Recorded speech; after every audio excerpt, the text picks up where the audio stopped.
गांव के किनारे एक गरीब किसान रहता था। उसका नाम था रामू। उसके पास एक ही सहारा था, उसका गधा। अरे भोला मेरे दोस्त, तू ही तो मेरा असली सहारा है इस दुनिया में। ना मेरे पास बड़ा खेत है, ना पैसे, ना कोई मदद करने वाला। दिन भर मेहनत करता हूँ, फिर भी पेट भरने लायक ही कमा पाता हूँ। लेकिन तू है तो मुझे हिम्मत मिलती है। तू सिर्फ गधा नहीं, मेरा साथी है, मेरा भाई है। अगर तू ना होता ना भोला, तो शायद मैं कब का हार मान चुका होता। आज भी हमें शहर जाए है, सामान ढोना है।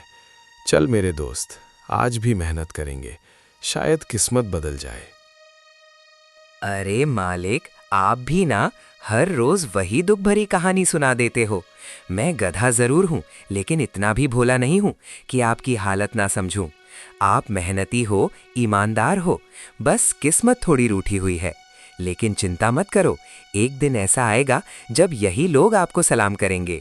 और हाँ, आज शहर चलते वक्त मैं एक खास बात नोटिस कर रहा था। गांव के बाहर जो पुराना रास्ता है ना, वहाँ कुछ गड़बड़ लग रही है। लगता है आज का दिन थोड़ा अलग होने वाला है मालिक। अरे भोला, तू आज कुछ ज्यादा ही समझदारी की बातें कर रहा है। क्या सच में तुझे कुछ अजीब लगा उस रास्ते पर? मैंने तो कभी ध्यान नहीं दिया, लेकिन तू हमेशा सही सोचता है। चल आज उसी रास्ते से चलते हैं, देखते हैं आखिर क्या राज छुपा है वहां। लेकिन मन में थोड़ा डर भी लग रहा है, कहीं कोई मुसीबत ना आ जाए। फिर भी तेरे भरोसे जा रहा हूं भोला। इसमें डरना कैसा है मालिक? जब भोला आपके साथ है तो टेंशन लेने की कोई जरूरत नहीं है। मैं गधा जरूर हूँ, लेकिन दिमाग घोड़े से तेज चलता है मेरा। और आज ना मुझे लग रहा है कि हमारी किस्मत कुछ बड़ा खेल खेलने वाली है। बस आप मुझ पे भरोसा रखो, और जो भी हो घबराना मत, क्योंकि कभी कभी मुसीबत के रूप में ही सबसे बड़ा मौका मिलता है। चलिए अब देर मत करो।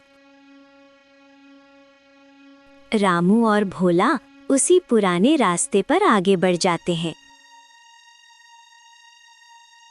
कुछ दूर आगे जाने के बाद अचानक उन्हें रास्ते में एक अजीब सा गड्ढा दिखाई देता है। रामू गड्ढे को देखकर डर जाता है और भोला से बोला, अरे भोला, ये कैसा गड्ढा है? मैंने तो इसे पहले कभी नहीं देखा। ये तो बहुत गहरा लग रहा है। और देख, इसके आसपास कितनी अजीब सी शांति है। ना कोई पक्षी की आवाज, ना हवा की सरसराहट। मेरा दिल कह रहा है कि यहाँ कुछ ठीक नहीं है। हमें वापस लौट जाना चाहिए। गरीब आदमी हूँ, कोई मुसीबत आ गई तो संभाल नहीं पाऊंगा। और तू भी तो मेरे साथ है भोला। तुझे कुछ हो गया तो मैं बिल्कुल अकेला पड़ जाऊंगा। चलना, वापस चलते हैं। अरे मालिक, आप तो हर छोटी चीज में डर जाते हो। जरा ध्यान से देखो इस गड्ढे को। ये कोई साधारण गड्ढा नहीं है। मुझे इसकी मिट्टी की खुशबू से ही लग रहा है कि इसके अंदर कुछ छुपा हुआ है, और वो भी कोई छोटा मोटा नहीं, कुछ बड़ा राज है। आप हमेशा कहते हो ना कि किस्मत बदलनी है, तो किस्मत ऐसे ही मौके देती है, डर के नहीं। अगर आज हम पीछे हट गए तो जिंदगी भर पछताओगे।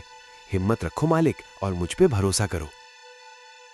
ठीक है भोला, मैं कोशिश करता हूँ, लेकिन दिल बहुत जोर से धड़क रहा है। ऐसा लग रहा है जैसे कोई हमें देख रहा हो। फिर भी मैं अंदर झांक कर देखता हूँ। भोला की बात सुनकर रामू धीरे धीरे हिम्मत जुटाता है और गड्ढे के पास जाता है। अरे अरे, ये क्या? अंदर तो एक पुराना संदूक पड़ा है। लकड़ी का है और बहुत पुराना लग रहा है। कहीं इसमें खजाना तो नहीं?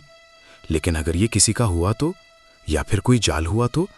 मैं समझ नहीं पा रहा हूं क्या करूं। भोला, अब तू ही बता। थेंचू, देखा मालिक, मैंने कहा था ना कुछ बड़ा मिलने वाला है। अब ध्यान से मेरी बात सुनो।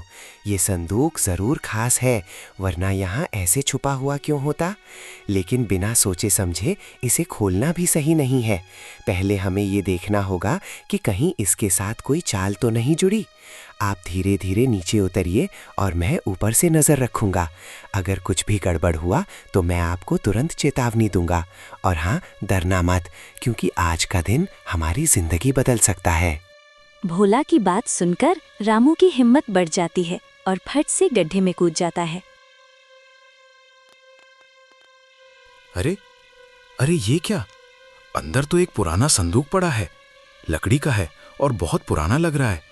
कहीं इसमें खजाना तो नहीं? लेकिन अगर ये किसी का हुआ तो, या फिर कोई जाल हुआ तो? मैं समझ नहीं पा रहा हूं क्या करूं। भोला, अब तू ही बता। अरे मालिक, अब डरने का टाइम निकल चुका है। जब इतना आगे आ ही गए हो तो पीछे हटने से कुछ नहीं मिलेगा। ये जरूर कोई जादुई संदूक है और ऐसे मौके हर किसी को नहीं मिलते। आप सोचो, अगर इसके अंदर खजाना हुआ तो हमारी जिंदगी बदल जाएगी, और अगर कोई चाल भी है तो हम मिलकर उसका सामना करेंगे। आप हमेशा कहते थे ना कि किस्मत बदलनी है, तो बस आज वही दिन है। हिम्मत दिखाओ मालिक और संदूक खोलो। जैसे ही रामू संदूक के पास जाने लगा तो अचानक से संदूक से रोशनी निकलने लगी, जिसे देखकर रामू डरने लगा। अरे ये क्या हो गया? भोला, भोला, ये संदूक अपने आप चमकने लगा है और ये आवाज जैसे कोई अंदर से बोल रहा हो। मेरा दिल तो अब और तेज धड़कने लगा है।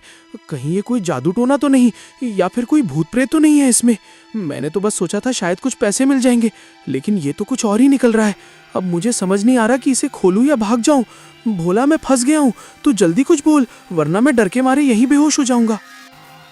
रामू संदूक से निकलती हुई रोशनी को देखकर घबरा रहा था। तभी संदूक से आवाज आने लगी, जिसके कारण रामू और ज्यादा डरने लगा था। कौन है जो मेरे सदियों पुराने आराम को भंग करने की हिम्मत कर रहा है? बहुत सालों बाद किसी इंसान ने इस संदूक पर छुआ है। मैं इस खजाने का रक्षक हूं। जो भी इसे खोलता है उसे एक परीक्षा देनी पड़ती है। अगर तुम पास हो गए तो ये सारा खजाना तुम्हारा होगा, लेकिन अगर असफल हुए तो सब कुछ खो दोगे। अब सोच लो किसान, क्या तुम इस परीक्षा के लिए तैयार हो? हे भगवान, ये तो सच में कोई जादुई चीज है। परीक्षा भी देनी पड़ेगी, लेकिन अगर मैं डर के पीछे हट गया तो शायद जिंदगी भर गरीब ही रहूंगा, और अगर कोशिश की तो शायद सब बदल जाए। लेकिन मेरे पास तो कोई खास ताकत भी नहीं है, ना ही ज्यादा समझ। मैं एक साधारण किसान हूं, पर मेरे साथ मेरा भोला है। उसने हमेशा सही रास्ता दिखाया है। ठीक है, मैं तैयार हूं। चाहे जो हो जाए, मैं ये परीक्षा दूंगा। यही तो बात है मालिक, आपने पहली बार डर के बजाय हिम्मत चुनी है, और यही असली जीत होती है। अब जो भी परीक्षा होगी हम मिलकर पास करेंगे, क्योंकि दिमाग मेरा और मेहनत आपकी, ये कॉम्बिनेशन कोई नहीं हरा सकता। अब देखना कैसे किस्मत खुद हमारे आगे झुकेगी। किसान, अब तुम्हारी परीक्षा शुरू होती है। तुम्हारे सामने 3 रास्ते खुलेंगे। एक रास्ता आसान होगा, लेकिन अंत में विनाश देगा। दूसरा रास्ता कठिन होगा, लेकिन अंत में सच्चा सुख देगा। और तीसरा रास्ता ऐसा होगा जो तुम्हें लालच में डाल देगा और तुम्हारा सब कुछ छीन लेगा। तुम्हें सिर्फ एक रास्ता चुनना है। सोच समझकर फैसला करना, क्योंकि तुम्हारा एक गलत कदम तुम्हारी किस्मत हमेशा के लिए बदल सकता है। अब आगे बढ़ो और अपना रास्ता चुनो। तभी गड्ढे के अंदर अचानक चारों तरफ धुंध फैल जाती है और संदूक के सामने एक चमकता हुआ दरवाजा खुल जाता है।